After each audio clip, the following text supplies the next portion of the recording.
హల్లెలూయా చెప్తామా? హల్లెలూయా. ఇది బిగ్గరగా చెప్పినట్ట. హల్లెలూయా, హల్లెలూయా.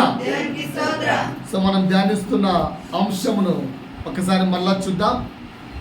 యేసు నాకు తెలుసు, ఐ నో జీసస్ అని చెప్పడానికి రుజువులు ఏంటి అంటే ఎన్నో రుజువులు చెప్తుండగా అందులో 8వ అంశం ఏం చెప్తున్నా అంటే ఆయన పరిశుద్ధుడు కనుక మనము కూడా ఆయనలాగా పరిశుద్ధులుగా జీవించడం ద్వారా నాకు యేసు తెలుసు అని చెప్పగలం. మళ్ళా వింటున్నారా? ఐ నో జీసస్, నాకు యేసు తెలుసు. ఎలా చెప్పగలము? ఎలా చెప్పగలము? ఎలా చెప్పగలము? ఆయన పరిశుద్ధుడు కనుక మనము కూడా ఆయనలాగా పరిశుద్ధులుగా జీవించడం ద్వారా నాకు యేసు తెలుసు అని చెప్పగలం. సో పరిశుద్ధుడిగా జీవించుట అనే దానికి పరిశుద్ధత అనే వర్డ్కు ఒక 10 అర్థాల్లాగా రాసుకుంటూ వెళ్తున్నాం. అందులో మొదటిది ఏం చెప్పారంటే కపట స్వభావము నుండి వేరుపడి జీవించుట పరిశుద్ధమైన జీవితం. మొదటి మాట ఏం చెప్పాను? కపట స్వభావము నుండి వేరుపడి జీవించుట పరిశుద్ధమైన జీవితం. రెండవది మాట ఇచ్చి తప్పకుండా జీవించుట, ఇచ్చిన మాట తప్పకుండా జీవించుట పరిశుద్ధమైన జీవితం అని చెప్పాను. మూడోది ఏం చెప్పానంటే ఆజ్ఞ అతిక్రమించడం పాపం అని తెలుసు కనుక అతిక్రమించిన వాటికి ప్రాయశ్చిత్తమునందుటూ ఇక మీదట అతిక్రమించకుండా జీవించుట పరిశుద్ధత నేర్పించారు. నాలుగవదిగా ఏం నేర్పించారు? యేసు సత్యమై ఉన్నాడు కనుక సత్యవాక్యమును వెంబడిస్తూ జీవించుట పరిశుద్ధత. సత్యవాక్యమందు ప్రతిష్ఠించుకొనుట పరిశుద్ధత, లేదా సత్యవాక్యమందు నిలిచి ఉండుట పరిశుద్ధత. సార్ సత్యం ఎలా గుర్తించాలి సార్? ఈ మధ్యకాలంలో డూప్లికేట్ బాగా ఒరిజినాలిటీ కంటే చాలా మంచిగా అనిపిస్తున్నాయి సార్. ఒరిజినల్ నోటు కంటే డూప్లికేట్ నోటు చాలా అందంగా కనిపిస్తుంది సార్. కనుక సత్యము గ్రహించడం చాలా కష్టంగా అవుతుంది సార్. అంటే సత్య సువార్తలో ఏమేమి ఇమిడి ఉంటాయి అనడానికి ఒక 10 మాటలు చెప్తానన్నాను సార్. ఈ 10ఏనా సార్, ఇంకా లేవా అంటే ఇంకా ఉన్నాయి. కానీ ముఖ్యంగా ఒక 10 మాటలు నేర్చుకుందామని చెప్పాను. అందులో మొదటి మాట ఏం చెప్పారంటే నీ శరీర బలహీనతలను సత్య సువార్త పొడుస్తుంది అని చెప్పారు. ఇది నీలో లేదు అని నేను హెచ్చరిస్తుంది. నువ్వు ఇలా ఉండకూడదు అని చెప్తుంది. ఈ బలహీనత నీలో ఉంది అని నిన్ను పొడుస్తుంది, నీకు గాయము చేస్తుంది, గాయము చేసి ఆ గాయమును కడుతుంది. అలాంటిది సత్య సువార్త అని చెప్పారు. రెండవ మాట ఏం చెప్పారంటే మన ప్రాచీన స్వభావము చచ్చిపోయామని జ్ఞాపకం చేస్తూ నవీన స్వభావంలో నడిపిస్తూ ఉంటుంది సత్య సువార్త. ఇంకా ప్రాచీన స్వభావం, ఇంకా ప్రాచీన స్వభావం, ఇంకా ప్రాచీన స్వభావం కాదు. అందులో ఆల్రెడీ యూ డైడ్, చనిపోయావు అని చెబుతూ నవీన స్వభావాన్ని ఎలా జీవించాలో నేర్పిస్తూ ఉంటుంది సత్య సువార్త. ఇది రెండో మాటగా చెప్పాను. మూడో మాటగా ఏం చెప్పానంటే నువ్వు ఒక సంఘానికో, ఒక పాస్టర్కో, ఒక వ్యక్తికో సంబంధించిన వాడవు కాదు. నువ్వు ఎవరికి సంబంధించిన వ్యక్తివి? యేసు క్రీస్తు వారిగా ఉండుటకు పిలువబడిన వారం మనం. We belongs to whom sir? Jesus Christ, that's all. ఓకేనా? అందుకే పౌలు ఏమంటాడు, కొందరేమో అపోస్తుల వారం అనియు, కొందరేమో పేతు వారం అనియు, కొందరేమో ఇంకొక వారం అనియు, కొందరేమో ఇంకొక వారం అంటున్నారు. బాప్తిసము వారి నామమున మీరు తీసుకున్నారా? ఎక్కడిది మాట? తీయండి సార్. గలతీలకు రాసిన పత్రిక అనుకుంటా.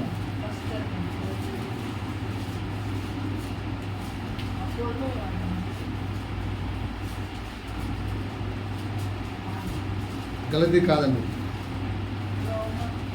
రోమాన కొరంథీకి రండి సార్. ఫస్ట్ కొరంథీ రండి. ఒకడు ఆ, నేను పౌలు వాడను, ఆ. ఒకడు నేను అపోలో వాడను, ఆహా. మరి ఒకడు నేను మా కేఫా మా వాడను. అపోస్తలుడైన పౌలు కొరింథీయులకు రాసిన పత్రిక 1వ అధ్యాయము 12వ వచనం చదవండి ఒకసారి. మీలో ఒకడు నేను పౌలు వాడననియు, ఇంకొకడు అపోల్లో వాడననియు, మరి ఒకడు నేను కేఫా వాడననియు. బాబా, ఇది నేను చెప్పిన మాట కాదు. పోయిన వారం చెప్పినప్పుడు అయ్యి పాస్టర్ చెప్తున్నాడు అనుకున్నారేమో. కాదు, బైబిల్ నుంచి చూపించాను.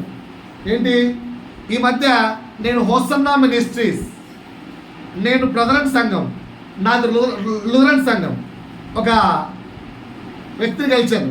ఆ వ్యక్తి కూడా ఇలా చిన్న చిన్న చర్చిలకు వెళ్ళి అక్కడక్కడ పరిచయం చేస్తున్నాడు. వచ్చాడు, బ్రదర్ మరి మన చర్చిలో ఎప్పుడైనా అన్నాడు. అవునా, ప్రభు చిత్తం అయితే చూద్దాంలే అన్న. అంటే మనంతా కూడా హెబ్రోను పద్ధతే ఫాలో అవుతుంది కదా అన్నాడు. కాదని చెప్పి. అదేంటి మీరు హెబ్రోను కాదా అన్నాడు. కాదన్న. మరి మీరు సిఎస్ అయ్యా అన్నాడు. కాదన్న. మరి మీరు పెద్దకు వస్తారా అన్నాడు. కాదన్న. మరి మీరు హోసన్నా మినిస్ట్రీసా అన్నాడు. కాదన్న. మరి మీరు ఏంటండి అన్నాడు. నేను క్రీస్తు అన్నాను. I know only Jesus. నాకు వీళ్ళు ఏ డినామినేషన్స్లో ఏ ట్రెండ్ నడుస్తుందో, ఏ ఫాలో అవుతుందో నాకు తెలియదు. అంటే హెబ్రోను యొక్క విధానాన్ని మీరు ఫాలో కారా అన్నాడు. నాకు తెలియదు అసలు. వాళ్ళు ఏ విధానం ఫాలో అవుతారో నాకు తెలియదు. నేను ఎప్పుడు ఏ మినిస్ట్రీస్కి వెళ్ళి విధానాన్ని చూడలేదు. నేను ఓన్లీ క్రీస్తుని చూశాను. సో సత్య సువార్తను గుర్తించడానికి ఎన్నో మాట ఇది, 3వ మాట ఏం చెప్పాను? We are not belongs to any church. నేను ఈ పాస్టర్కి సంబంధించిన వాడిని, నేను ఈ చర్చికి సంబంధించిన వాడు కాదు. మనమందరం కూడా ఒకే వ్యక్తికి సంబంధించిన వారు. ఎవరు ఆ వ్యక్తి? ఎవరు ఆ వ్యక్తి?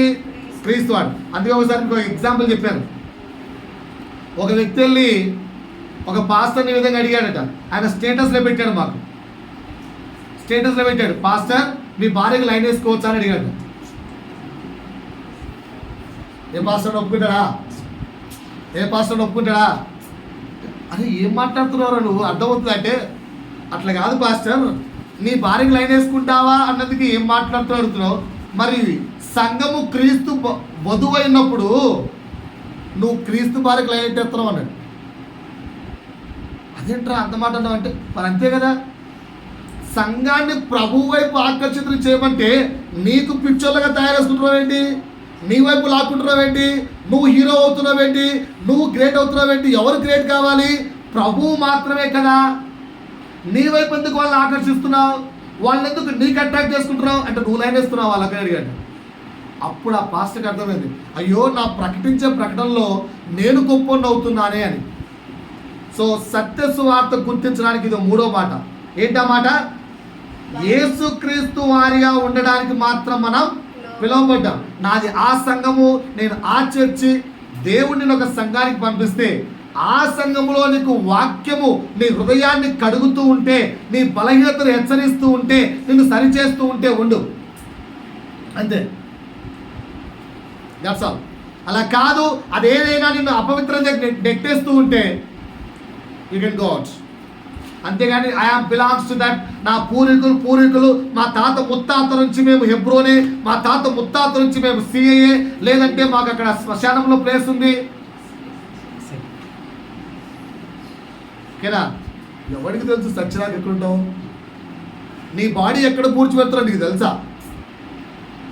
ఒకేలా పోతూ పోతూ అలా తుప్పుకొని కారు వెళ్ళిపోయింది అనుకో, బాడీ పార్ట్స్ దొరికిపోయా.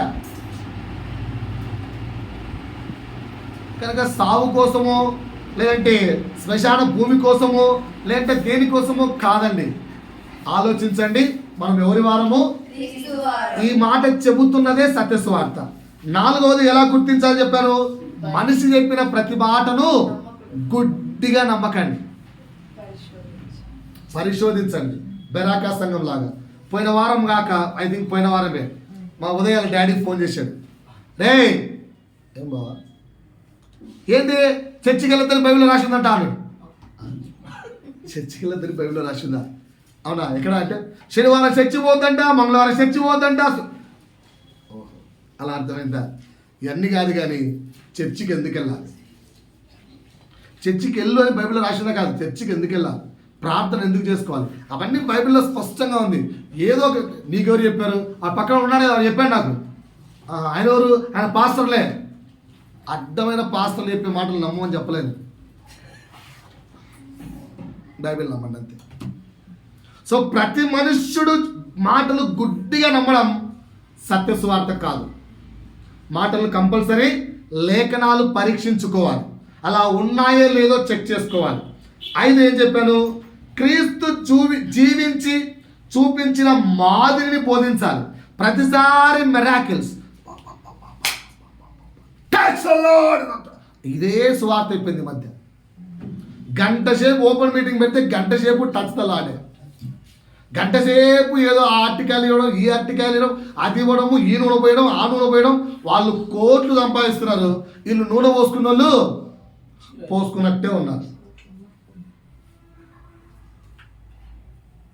నాకు తెలిసిన ఒక సార్ ఉన్నాడు, పీటీ మాస్టర్. నాకు మీ దేవుడు అంటే చాలా ఇష్టం సార్ అన్నాడు. చర్చికి రండి సార్ అన్నాడు. వస్తాను సార్, ఎప్పుడో సార్ అన్నాడు. వస్తాన కరెక్ట్ 2 వారాలకు, సార్ మా అన్నకు విపరీతమైన అనారోగ్యం వచ్చింది సార్, ఆ పాస్టర్ దగ్గరికి వెళ్తే బాగా అయిపోతుందని చెప్పి సృష్టి మొత్తం చెప్తుంది సార్, తీసుకెళ్తున్నాను సార్ అన్నాడు. తీసుకెళ్ళాను, పోయాడు, బాగాలేదు, అది వచ్చిపోయాడు. ఎవరు, ఆ అన్న. ఇప్పుడు చర్చికి వస్తున్నారు కదా సార్ అంటే, అవుతా సార్, కైస్తవం అంతా అవుతారు. ఏం ప్రచారం చేశారు, ఏం ప్రచారం చేశారు, ఏం ప్రచారం చేశారు? మిరాకిల్స్ ప్రచారం చేయాల్సింది ఎన్ని. అందుకే మీకు ఏం ఎగ్జాంపుల్ చెప్పాను, ఇంత 3.5 సంవత్సరాల పరిచర్యలో క్రీస్తు ఎక్కడన్నా ఏలియా చేసిన మిరాకిల్స్ కానీ, మోసే చేసిన మిరాకిల్స్ కానీ, ఏ సువార్తలైనా ఎక్కడైనా క్రీస్తు ప్రకటించినట్టుగా ఉందా? ఆయన ఎప్పుడు ప్రకటించుకోలేదు కదా. మరి మనం ఎందుకు ప్రకటిస్తున్నాం? ఇది సత్య సువార్త కాదు. ఈ విధంగా 5 పాయింట్లు పోయిన వారం నేర్పించాను. ఇక్కడ ఇంకొక 5 పాయింట్లు ఈరోజు నేర్పిస్తాను, జాగ్రత్తగా రండి. ఓకేనా? 6 సత్య సువార్తను గుర్తించాలంటే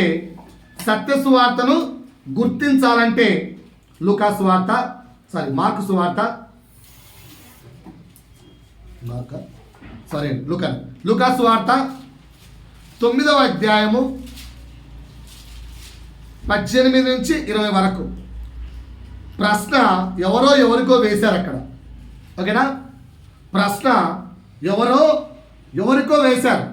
ఆ ఎవరికి వేశారో చెక్ చేసుకోండి. అదే ప్రశ్న ఆ వేసిన వ్యక్తి మీకు వేశాడు అనుకొని నాకు ఇప్పుడు ఆన్సర్లు చెప్పండి. నేను చెప్తాను నా ఆన్సర్.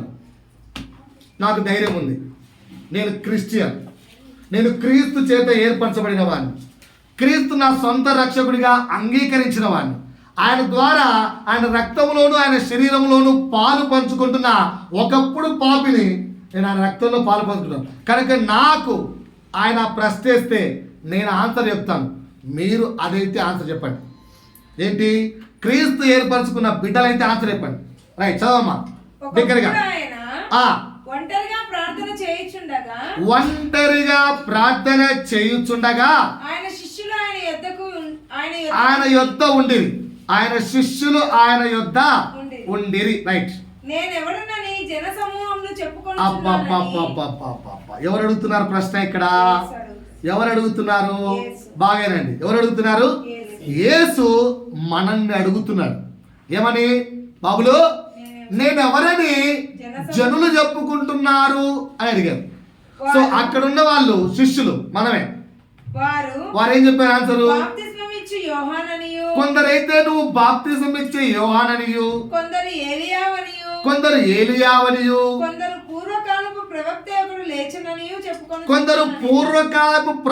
ఒకడు లేచనని చెప్పి. ఎందుకు అట్లా చెప్పుకుంటున్నారు? యేసు ఏం చేశాడు? బాప్తిజం ఇచ్చే యోహాను పని చేశాడా లేదా?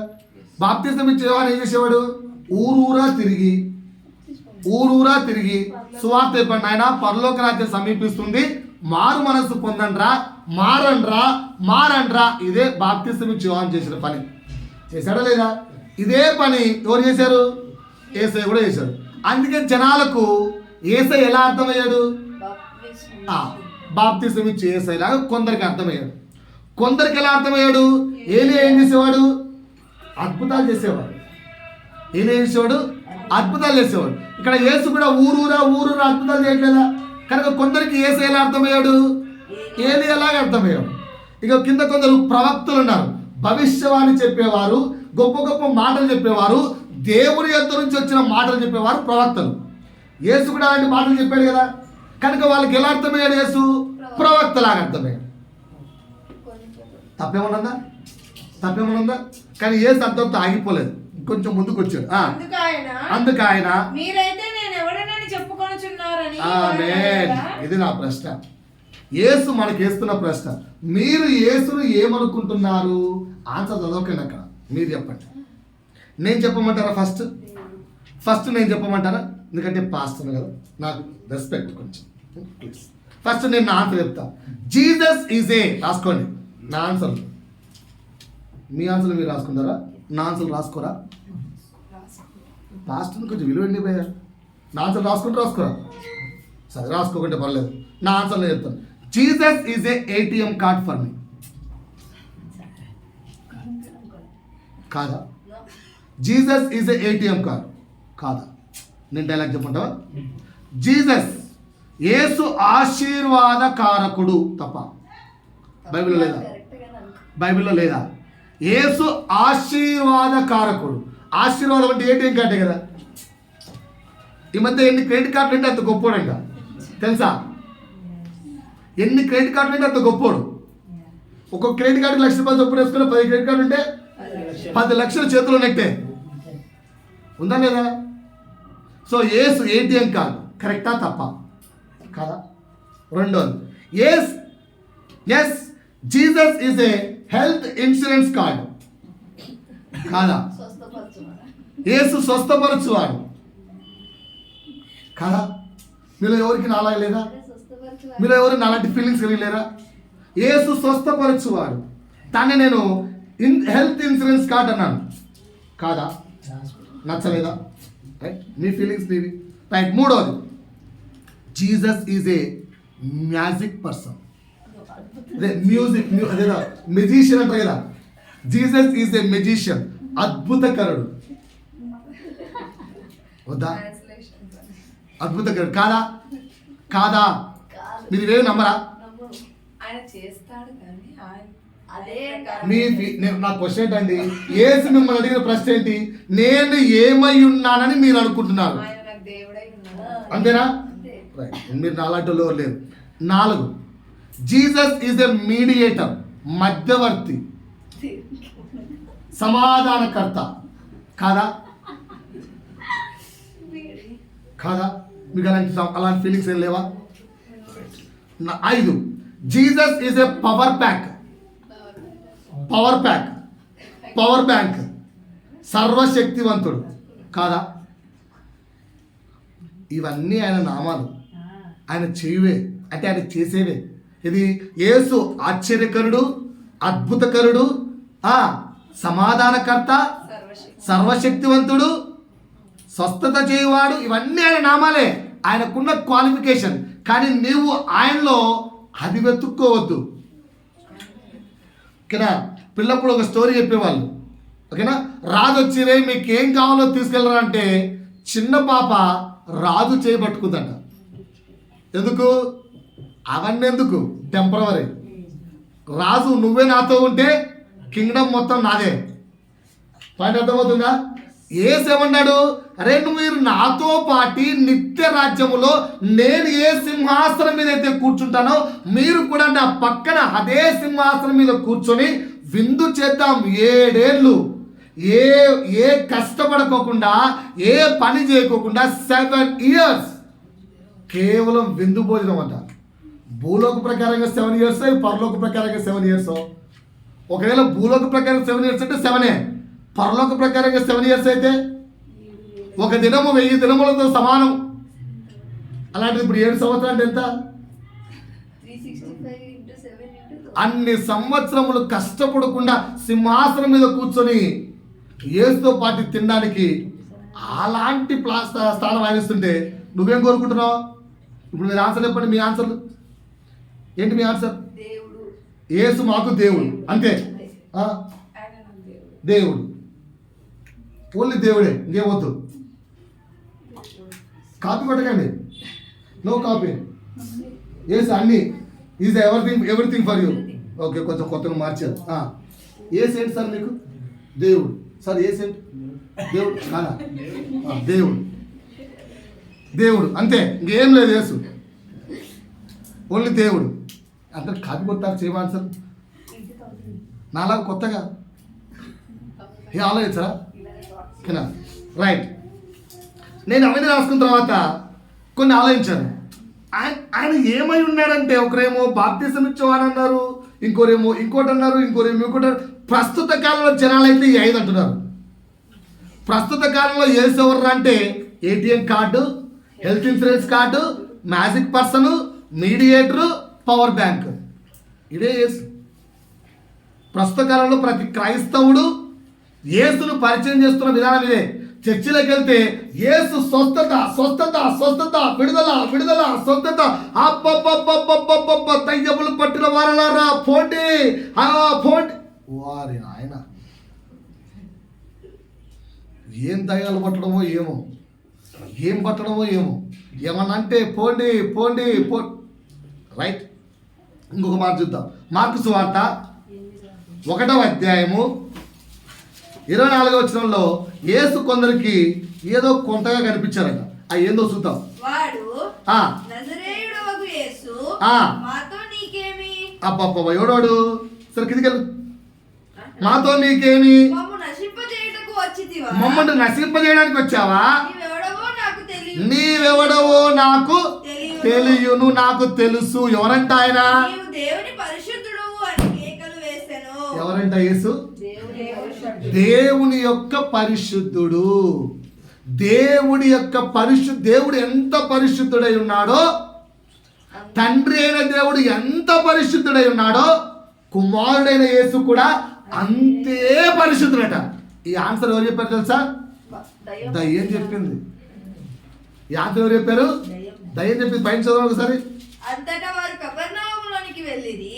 వెంటనే ఆయన 23 చాలమ్మా, 23. ఆ సమయమున వారు సమాజ మందిరంలో అపవిత్రాత్మ పట్టిన మనుషులు ఒకడు ఉండెను. చాలు చాలు చాలు. ఈ మాట చెప్పింది ఎవరు? అపవిత్రాత్మ పట్టింది. అపవిత్రాత్మ చెప్పింది ఏమని? నజరేయుడగు రైట్. ఇంకా 5:7 అమ్మా, 5:7. మార్కు సువార్త 5:7. 5:7 ఇంకొక ఆన్సర్ ఉంది. ఇక్కడ కూడా అపవిత్రాత్మ దయ్యమే చెప్తుంది. యేసు సర్వోన్నతుడైన దేవుని కుమారుడా. యేసు ఎవరంట? యేసు ఎవరంట? సర్వోన్నతుడైన దేవుని కుమారుడు. లూకాసు వార్తలోకి వెళ్ళండి. లూకాసు వార్త 9:18. అక్కడ ఆన్సర్ ఏం చెప్పాడు పేతురు?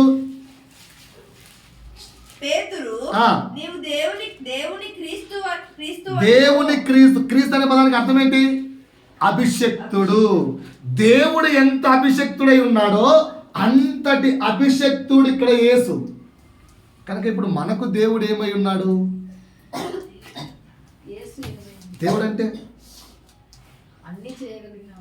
ఓకే, అలా దాన్ని అర్థం అదే. మళ్ళా దేవుడు అన్ని చేయగలవాడు అంటే ఏటీఎం కార్డే. దేవుడు ఏమై ఉన్నాడు? సో ఆయన ఏమైనాడు మీ కొరకు? అపవిత్రాత్మలు ఏమంటున్నాయి? మీరు దేవుని యొక్క కుమారుడు అంటున్నాయి. దేవుని యొక్క సర్వోన్నతాధికారం కలిగిన వాడు అంటున్నాయి. దేవుడు ఎంత పరిశుద్ధుడో మీరు అంత పరిశుద్ధుడు అంటారు. మరి నువ్వేమనుకుంటున్నావు దేవుణ్ణి? ఈ పాయింట్ మీకు అర్థమైందా? మీరు దేవుణ్ణి ఏమనుకుంటున్నారో అని బోధించేదే సత్య సువార్త. ఏమని అనుకోవాలి అని బోధించేదే సత్య సువార్త. ఏమని అనుకోవాలి తెలుసా? Is a God and God is my father. ఏమనుకోవాలి? యేసు దేవుడై ఉన్నాడు, ఆ దేవుడు నాకు తండ్రి ఉన్నాడు. యేసు ఏమై ఉన్నాడు? దేవుడై ఉన్నాడు. ఆ దేవుడు నాకేమై ఉన్నాడు? తండ్రి ఉన్నాడు. కనుక తండ్రికి కుమారుడు కుమార్తె ఎలా ఉండాలి? ఎలా ఉండాలి? తండ్రికి కుమారుడు కుమార్తె ఎలా ఉండాలి? కానీ మాట వినని వారిగాను, పట్టించుకోని వారిగాను, తల్లిదండ్రులు కొట్టేవారిగాను, తల్లిదండ్రులు తిట్టేవారిగాను ఇలా ఉండాలా? పిల్లవారా ఎలా ఉండాలి? ఎలా ఉండాలన్న మమ్మీకి ఒబీడియంట్ కదా, ఒబీడియంట్. సో మనం ఎలా ఉండాలట? మళ్ళీ ఇప్పుడు నాకు వస్తున్న ఆన్సర్, దేవుడు ఏమైనాడు మనకు? అదే యేసు ఏమైనాడు? దేవుడై ఉన్నాడు. ఆ దేవుడు మనకు తండ్రి అయి ఉన్నాడు. మనం ఎలా ఉండాలంటే తండ్రి నామానికి మహిమ కలిగే జీవితం జీవించే వారిగా ఉండాలి. సో మనిషి రీతిగా భూమి మీదకి వచ్చినప్పుడు యేసు ఎలా జీవించాడమ్మా? అవన్నీ చూడాలి అందరూ, బైబిల్ చదవకండి ఇప్పుడు. మనిషి రీతిగా భూమి మీదకి వచ్చినప్పుడు యేసు ఎలా జీవించాడు? ప్రతి నిమిషము కూడా తండ్రి నామానికి మహిమ కలిగేలాగున జీవించాడు. అర్థమవుతుంది ఇప్పుడు చెప్పేది? సో ఇక్కడ 2 మాటలు చెప్తున్నాను. సత్య సువార్తను ఎలా గుర్తించాలంటే క్రీస్తు నీ కొరకు ఏమై ఉన్నాడో అని చెబుతూ నీవు ఆయన కొరకు ఎలా జీవించాలో చెప్పేదే సత్య సువార్త. ఏమలా చెప్తున్నానండి? క్రీస్తు నీ కొరకు ఏమై ఉన్నాడో నేర్పిస్తూ నీవు ఆయన కొరకు ఎలా జీవించాలో. ఇప్పుడు క్రీస్తు నీకు ఏమై ఉన్నాడో నేర్పించానా? నేర్చుకున్నారా? చెప్పండి మళ్ళీసారి. క్రీస్తు మన కొరకు ఎవరు? ATM card. ఏమైనాడు? ఆ దేవుడు మనకు. ఈ మాటలు లైఫ్ లాంగ్ గుర్తున్నారు. మరి మనము ఆయన కొరకు ఎలా ఉండాలి? కొలస్సీలకు రాసిన పత్రిక అండర్లైన్ చేసుకోండి. మనం ఆయన కొరకు ఎలా ఉండాలో, ఆయన కొరకు మనం ఎలా జీవించాలో, ఈ భూమి మీద మన క్యారెక్టర్ ఎలా ఉండాలో తీసుకోండి. కొలస్సీలకు రాసిన పత్రిక 3వ అధ్యాయము 12వ వచనం నుంచి 17వ వచనం వరకు. ఇక్కడ హెడ్డింగ్ పెట్టుకొని కావాలంటే మనం ఎలా జీవించాలి అనేది అక్కడ ఉన్నాయి. 8 పాయింట్లు చెప్తారు అక్కడ. మనం ఎలా జీవించాలి, మనం ఎలా ఉండాలని యేసు కోరుకుంటున్నాడు. ఓకేనా? కొలస్సీ 3వ అధ్యాయము 12వ వచనం ఒక్కొక్కటిగా చదవమా బిగ్గరగా. లేదంటే నేనే చదువుతాను, మీరు అండర్లైన్ చేసుకోండి. 8 పాయింట్లు ఇస్తాను అక్కడ, పెన్తో అండర్లైన్ చేసుకోండి. దేవుని చేత ఏర్పరచబడిన వారము అంటే మనమే. ఎలా ఉండాలి ప్రభు కోరుకుంటున్నాడు? ఎలా ఉండాలి ప్రభు కోరుకుంటున్నాడు? జాలిగల మనస్సు, దయాలత్వము, వినయము, సాత్వికము, దీర్ఘశాంతము, ఈ 5 మనకు ఉండాలి. ఇదంతా ఒకటే పాయింట్. ఏ 5 ఉండాలి? జాలిగల మనసు ఉండాలి, ఇంకేముండాలి? దయాలుత్వం ఉండాలి, ఇంకేముండాలి? వినయం ఉండాలి, ఇంకేముండాలి?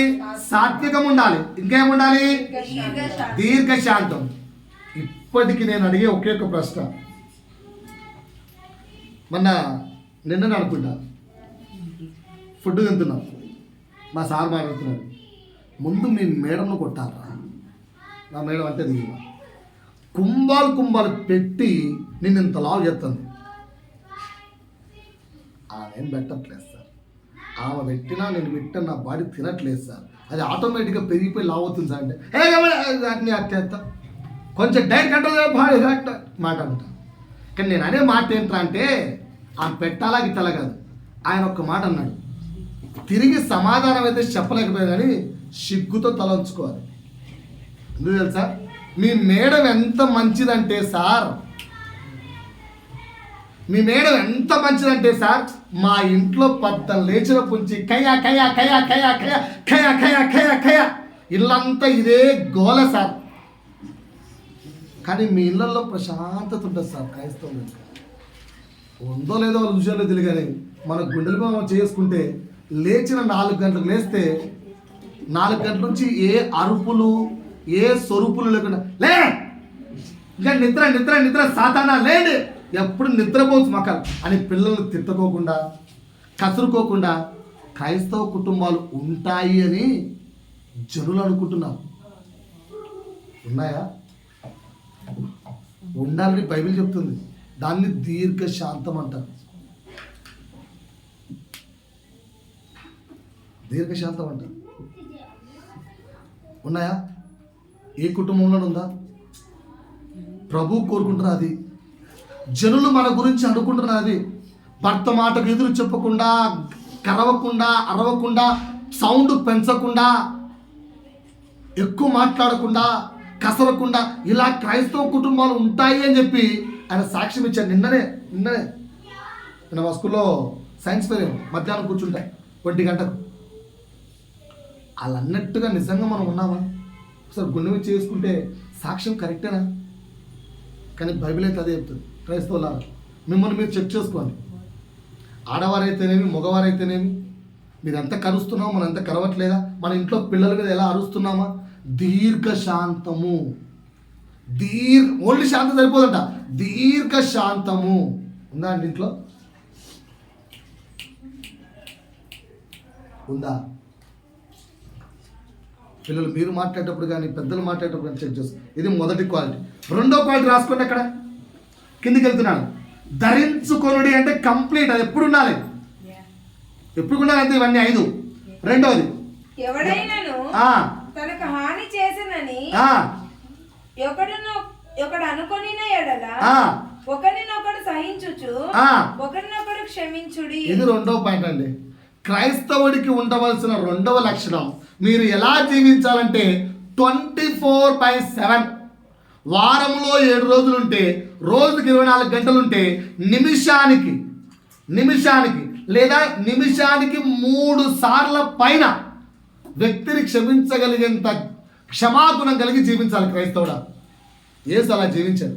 అలా జీవించమంటున్నాడు. ఎన్నిసార్లు? నిమిషానికి 3 సార్లు పైగా. ఎంతమంది క్షమిస్తున్నారా సార్? మనిషి అనేవాడు ఎవడన్నా అట్టు ఉంటాడా సార్? యేసు వద్దు, యేసు పక్కన పెట్టండి. యేసుని ఎగ్జాంపుల్ చెప్తే ఎవరు ఒప్పుకోరు. మనిషి అనేవాడు ఎవరు అంటున్నారా? ఆడ పడుకునే తర్వాత పాపం చేయండి, లాగి 2 పీకండి, పీకిన తర్వాత ఇలా చూసి అంటారు. ఒక 5 స్టార్ చదివేటండి, సెకండ్ ఓకేనా? ఎందుకు కొట్టావా?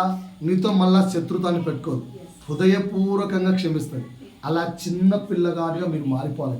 మారారా అండి? ఇది 2. 3 కిందకి వెళ్ళమంగా అట్లే. వీటన్నిటిపైన పరిపూర్ణతకు అనుబంధమైన ప్రేమను ధరించి. ఏం కలిగి ఉండాలంటే 3వది ప్రేమ గురించి మీకు ఆల్రెడీ కొరంథీయుల పత్రికలు ఉన్నాయి. ప్రేమ శాశ్వత కాలం ఉండను, ప్రేమ డంబం కోరుకోలు. ఒక్కొక్క పాయింట్ గురించి ఒక్కొక్క 2 గంటలు 3 గంటలు వాక్యం చెప్పారు. యూట్యూబ్లో వెతుకుతూ ఉంటారు. ప్రేమకున్న ఒక్కొక్క క్వాలిఫికేషన్ గురించి మినిమం 2 అవర్స్ చెప్పారు. 2 వీడియోలు యూట్యూబ్లో చూడండి. రైట్, 3 అయిపోయింది. 4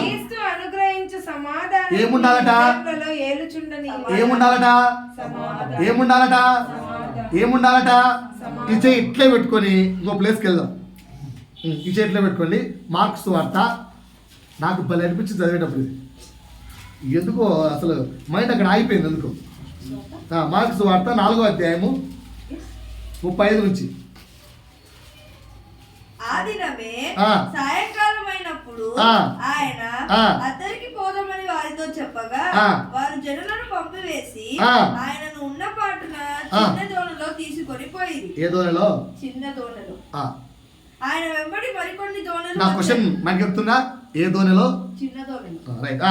ఆయన వెంబడి మరికొన్ని దోణులు వచ్చెను. రైట్. అప్పుడు పెద్ద తుఫాను రేగి. ఏ తుఫాను? పెద్ద తుఫాను. ఓడలేంటి?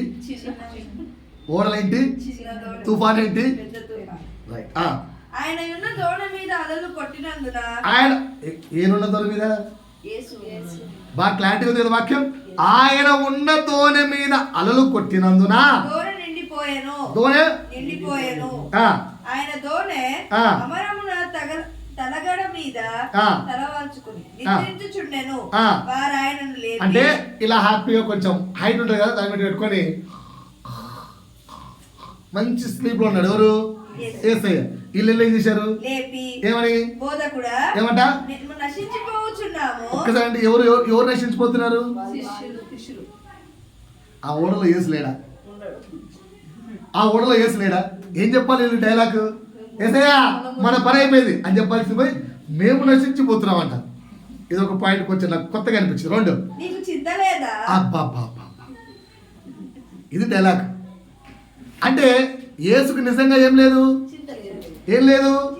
వీళ్ళకేముంది? ఇంకా ముందుకెళ్ళాం అని ఆయనను అనిరి. అందుకు ఆయన లేచి గాలిని గద్దించి నిశ్శబ్దమై ఊరుకుండుమని సముద్రముతో చెప్పగా గాలి అణిగి మిక్కిలి నిమ్మలమాయెను. మీకేం అనిపించలే వాకింగ్ అవుతుంటే? ఏమనిపించలే? నార్మల్ లేచిండు, లేచిండు, సముద్రాన్ని ఆపేసిండు. ఆ, అంతే. ఇంతే అర్థమైందా? మీకేం డౌట్ రాలేదు ఇక్కడ? ఏం డౌట్ రాలేదండి? మళ్ళీ చదివమంటారా? నాతోనే ఉన్నారా బయట ఎక్కడన్నా ఇంట్లో కిచెన్ రూమ్లో లేకపోతే ఆఫ్టర్ చర్చ్ ఎక్కడికి వెళ్ళాలని ప్లానింగ్ ఉన్నారా?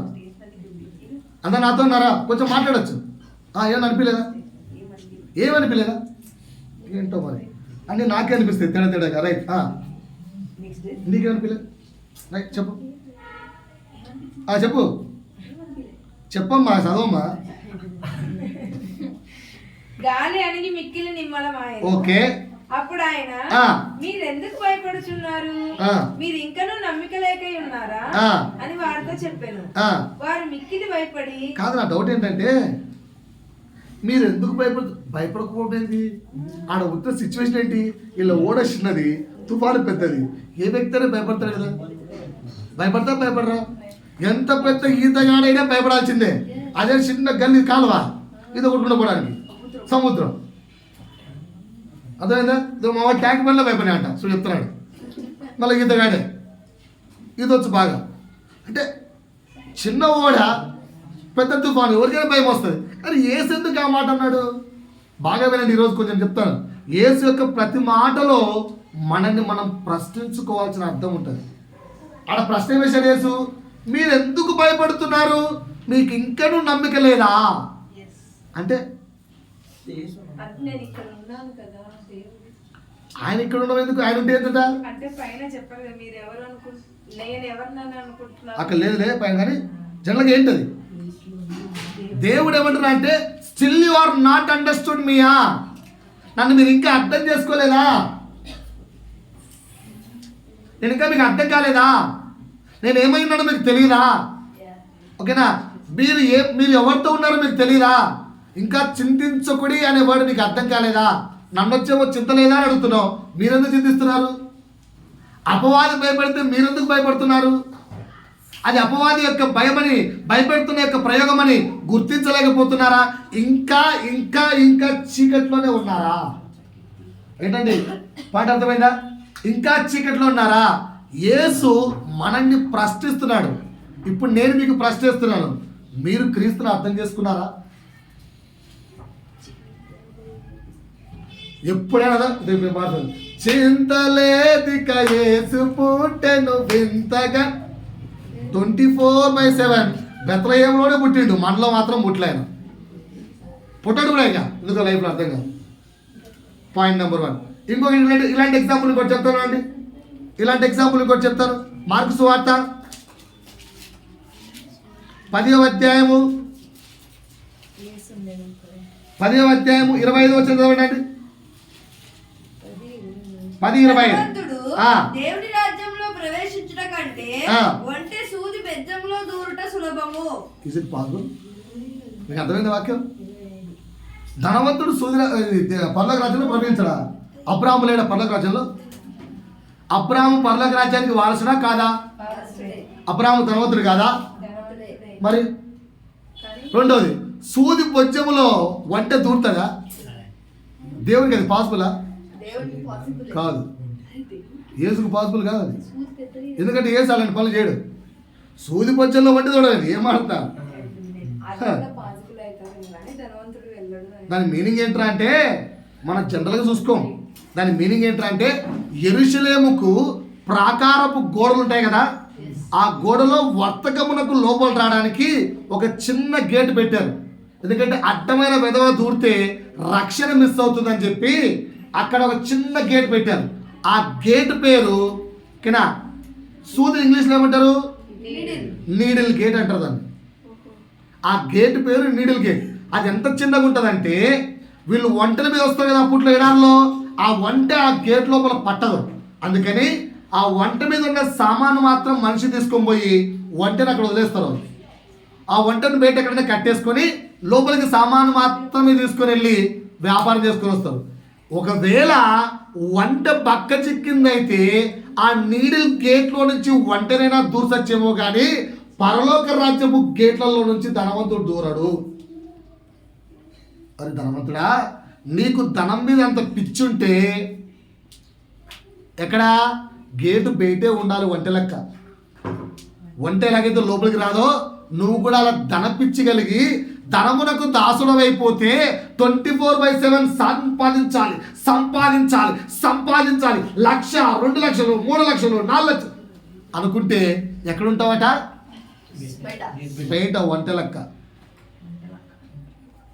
వంట ఎలాగైతే ఆ ప్రాకారం లోపలికి అలో లేదో మీరు కూడా పరలోకపు గదిలో లోపలికి అలో లేదు. రైట్ పాయింట్ అర్థమైందా? కనుక వాక్యాన్ని చదివినప్పుడు అది మనతో ఏం మాట్లాడుతుంది అని అవగాహన చేసుకుంటూ చదవండి. అర్థమైందా? రైట్. ఇప్పుడు ఏమని చెప్పాను మీకు? కొలస్ట్రాల్ రాష్ట్రపతికి రావాలి త్వరగా అక్కడ చేపెట్టుకోమని చెప్పాను. మొదటి ఏంటి ఉండాలి? దీర్ఘశాంతం. రెండోది ఏముండాలి? క్షమాపణ.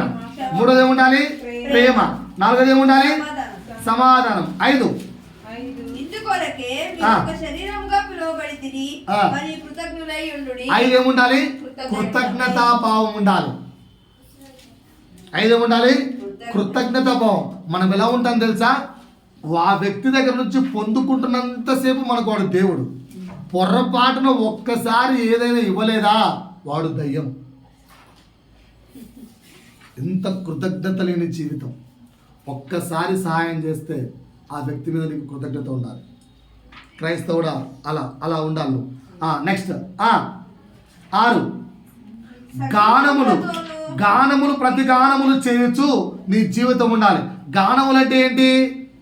మనం వస్తూ కొందరు అడుగుతున్నారు, అరే నీ కారులో ఏమో ఎప్పుడు దేవుని పాటలు పెడతావు, నేను వేరే వాళ్ళ కాలంలో ఒక రేంజ్ సాంగ్స్ విన్నాను తెలుసా అన్నారు. ఎవరి కారులో ఏంటంటే వాళ్ళు కూడా మీలాగే క్రిస్టియన్స్ పోయా, వాళ్ళు కూడా పాస్టర్లే. అబ్బా అవునా? అయితే ఏంట్రా అంటే వాళ్ళ దాంట్లో ఏ రేంజ్ పాటలు తెలుసా? ఓ అంటావా ఆహాడు. ఓహో అలాంటి పాటలు విన్నావా నువ్వు? మరి వాళ్ళు కూడా పాస్టర్లే, క్రిస్టియనే, మరి నువ్వేది పెట్టుకోవు అన్నాడు. ఎవడు ఇష్టం అని సాక్ష్యము. గానములు ప్రతిగానం అంటే ఈ పాటలు డ్యాన్సులు కాదు. దేవుని యొక్క స్తుతి ఆరాధన నీ జీవితానికి మూలంగా ఉండాలి. నెక్స్ట్ 6 అయిపోయిందా? 7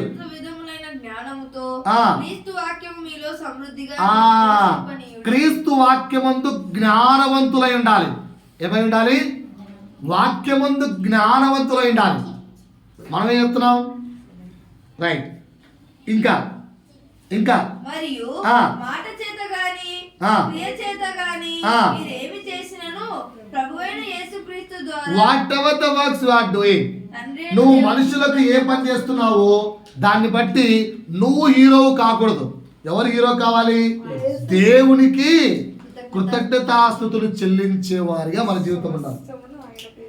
8 మాటలు అండర్లైన్ చేసుకున్నారా? ఇంకొన్ని మాటలు చూపిస్తాం. క్రీస్తు కొరకు మనం ఎలా జీవించాలి అనడానికి ఇంకొన్ని మాటలు. గలతీలకు రాసిన పత్రిక 5వ అధ్యాయము. ఫేమస్ ఏంటో చెప్పాలి వస్తాను నాకు. గలతీ 5 ఒక ఆగండమ్మ, పెద్దవాళ్ళు చెప్పారు. గలతీ 5 దేనికి ఫేమస్?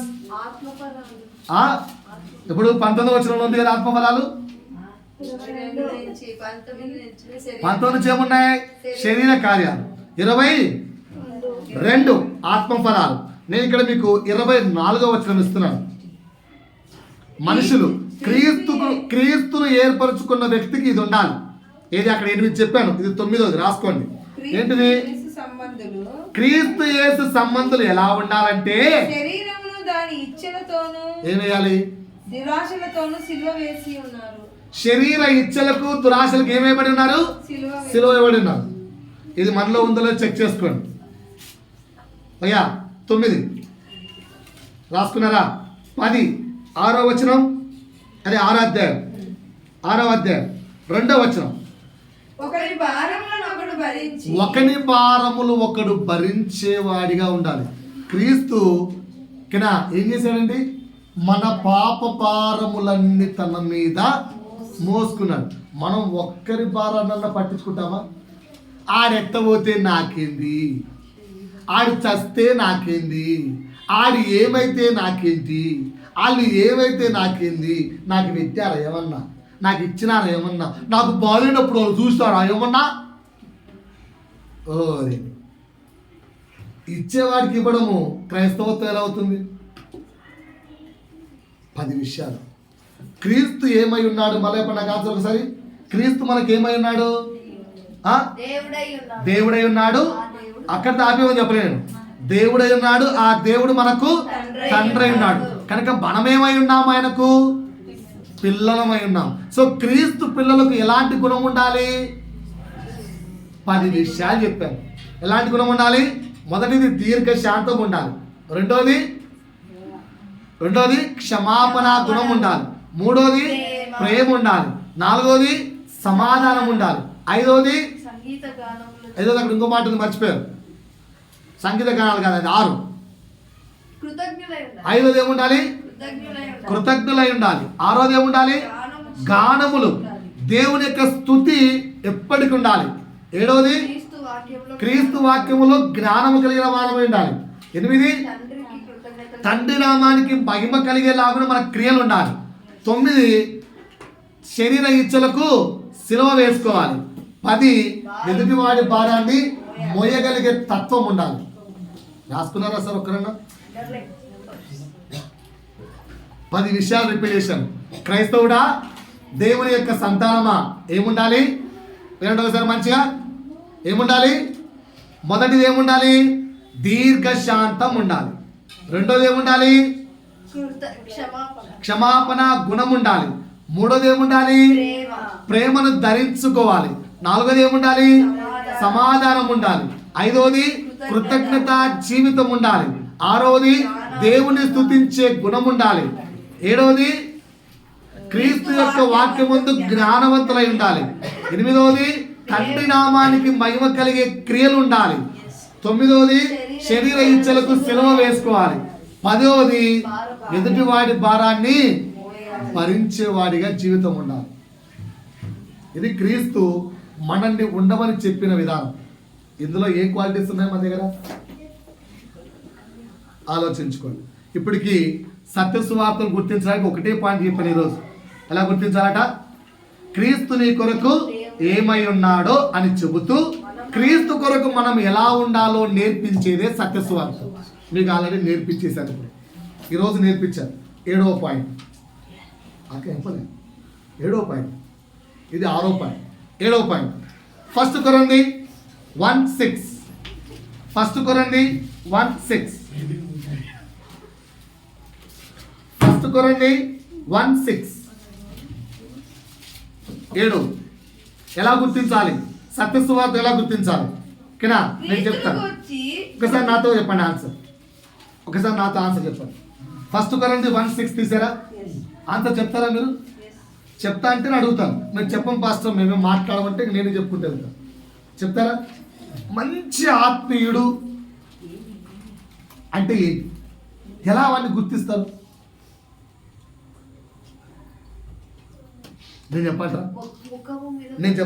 నేను కొన్ని ఆన్సర్లు చెప్తాను, మీరు బాగా నేర్చుకోండి. ఇక్కడ చాలా మంచి ఆత్మీయుడు అని ఎలా గుర్తిస్తారంటే, ఆడు మంచి సింగర్ అయి ఉంటాడు, దేవుని పాటలు ఎప్పుడు పాడుతుంటాడు. కరెక్టేనా? మంచి ఆత్మీయుడు ఎప్పుడు నోరు తెలిసిన హల్లెలూయా స్తుతి మహిమ ఎల్లప్పుడు దేవుని స్తుతించుడి ఇలాగే పాడుతుంటాడు. ఇక్కడ నన్ను మా పిల్లలు అడుగుతారు స్కూల్లో, సార్ ఎప్పుడు మీరు పాటలు పాడుతుంటారు కదా? అవునరా, నేను ఎప్పుడు పాటలే పాడుతుంటాను. క్లాస్ చెప్తూ మధ్యలో గ్యాప్ చెప్తూ 2 నిమిషాలు పాట పాడతాను. దాంట్లో పాటలు వస్తున్నాయి తెలుసా, చాలా పాడుతుంటారు పాటలు. కానీ గట్టిగా పాడు, ఎందుకంటే గొంతు బాగుంది కదా అని పాట వెళ్ళి లోపల పాడుతున్నట్టు. కానీ పిల్లలకి వినిపిస్తుంది కదా, అప్పుడప్పుడు పాడుతుంటాం. అంటే పాటలు పాడినంత మాత్రం నేను గొప్ప ఆత్మీయనే కదా? కాదా? ఇది ఇండికేషన్ కాదా? 2 మంచి మ్యూజిక్ పాడుతూ దేవుడి నామానికి కొన్ని కొత్త ఆల్బమ్స్, కొత్త సాంగ్స్ రాయడం, ఈ టాలెంట్ నాకుంటే నన్ను ఆత్మీయుడు అంటారా? అనరా?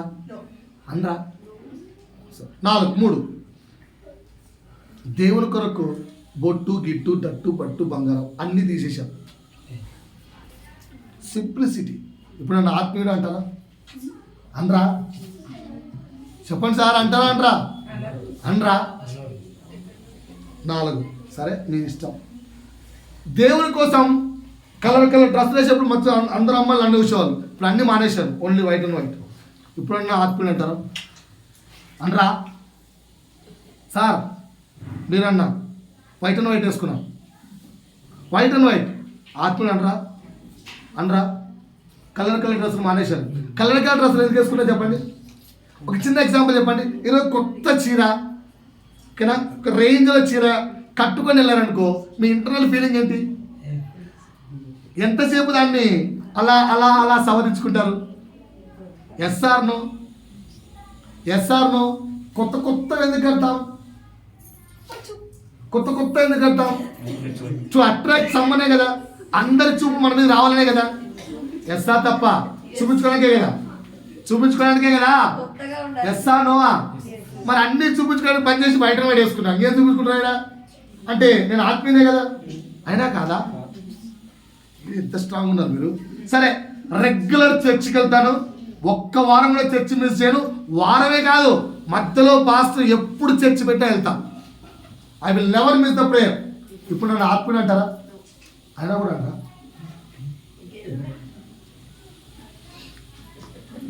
దశమ భాగాలు కరెక్ట్గా టైం 1వ తారీఖు శాలరీ పడితే 1వ తారీఖు ఇస్తా. నన్ను ఆత్మీయుడు అంటారా? నేను విశ్వాసంగా ఉన్నప్పుడు ఫస్ట్ తారీఖు శాలరీ పడితే ఆ శాలరీలోంచి రూపాయి కూడా వాడకుండా ఫస్ట్ దశమ భాగం ఇచ్చిన తర్వాతే వాడేవాడిని. నేను భక్తుడిని కాదా? నన్ను ఆత్మీయుడు అంటారా? అనరా? ఏంటి సార్ ఇన్ని పాయింట్లు, ఇన్ని క్వాలిఫికేషన్స్ చెప్తే కూడా ఆత్మీయుడు అంటున్నాను. ప్రార్థన ఎట్లా ప్రార్థన చేస్తానంటే, ఎదుటి వాడి యొక్క ఇట్లా ఇట్లా ఉద్యమం వచ్చేలా ప్రార్థన చేస్తా. నన్ను ఆత్మీయుడు అంటారా? 8 చెప్పాను ఇప్పుడు పాయింట్లు. వాక్యంలో మీరు ఏ రెఫరెన్స్ ఇచ్చినా కట్ట కట్ట కట్ట కట్ట కట్ట కట్ట కట్ట కంటతో చెప్తా.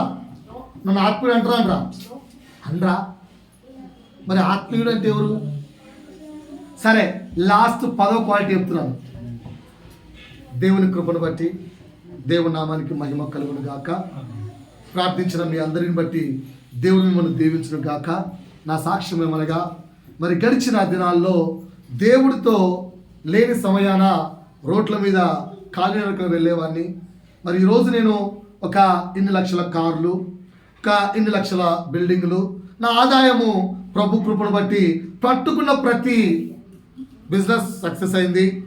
పట్టుకున్న ప్రతిదీ కూడా దేవుడే దీవించాడు, దేవుడే ఆశీర్వదించాడు, దేవుడు నాతో ఉన్నాడు.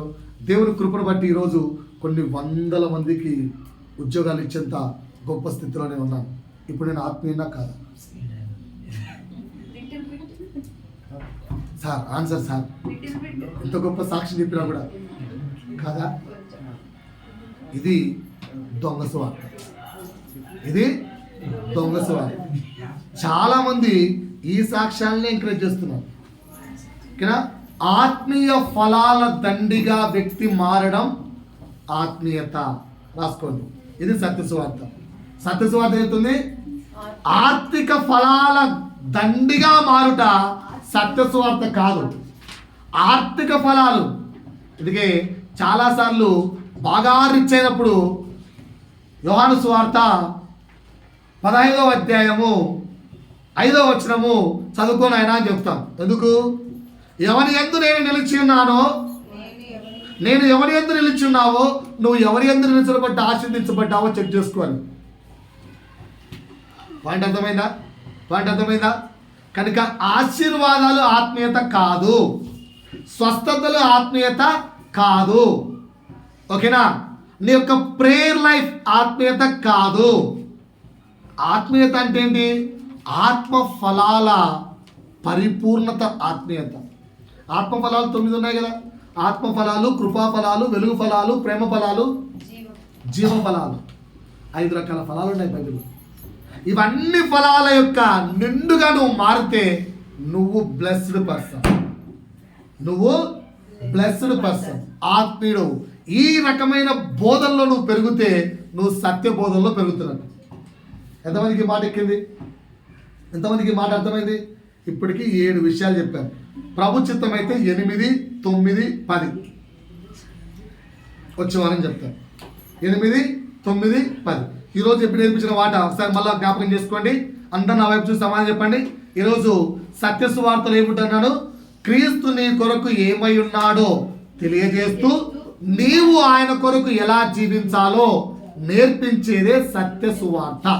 అది కాకుండా నువ్వు ఎన్ని అద్భుతాలు ప్రకటించినా, ఎన్ని ఆశ్చర్యక్రియలు ప్రకటించినా, బైబిల్లో నుంచి స్టోరీలు తయారు చేసి చెప్పినా అద్భుతంగా ఆశ్చర్యంగా, ఇప్పుడు ఏమైందంటే అలా వస్తుంటే ఇలా పోతుంటే అంటే అందరూ ఇలా చూస్తుంటాం. ఇవేవి పిట్టకథలు, సత్య సువార్తలు కాదు. పాయింట్ అర్థమైందా? సో మీరు ప్రభు కొరకు ఏమై ఉండాలని చెప్పాను? 10 విషయాలు నేర్పించాను. ఎక్కడెక్కడ నేర్పించాను? కొలస్సీ 3 నుంచి దాంట్లో 8 నేర్పించాను, గలతీలో 2, మొత్తం 10. ఇకపోతే 7వ మాట నేర్పించాను. ఆత్మ ఫలాల సంపూర్ణుడిగా నువ్వు మారాలా, ఆర్థిక ఫలాల సంపూర్ణుడిగా మారాలా? ఏది వాక్యములో ఇంటెన్షన్? వాక్యం బోధించేవాడి ఇంటెన్షన్ ఏంటి? మీరు ఆర్థిక ఫలాలు పట్టకరండనా, ఆత్మ ఫలాల సమృద్ధిగా ఎదగండనా? ఆత్మ ఫలాల సమృద్ధిగా ఎదగండి అని బోధిస్తే అది సత్యం. ఆర్థిక ఫలాల్లో ఎదగండి అని బోధిస్తే అది ఇంటెన్షన్. జాగ్రత్త. దేవుడి వాక్యం ద్వారా మహిమ పొందుకోను గాక. ఆమేన్. ప్రభు బలం మీ దగ్గరికి వస్తుంది. జాగ్రత్తగా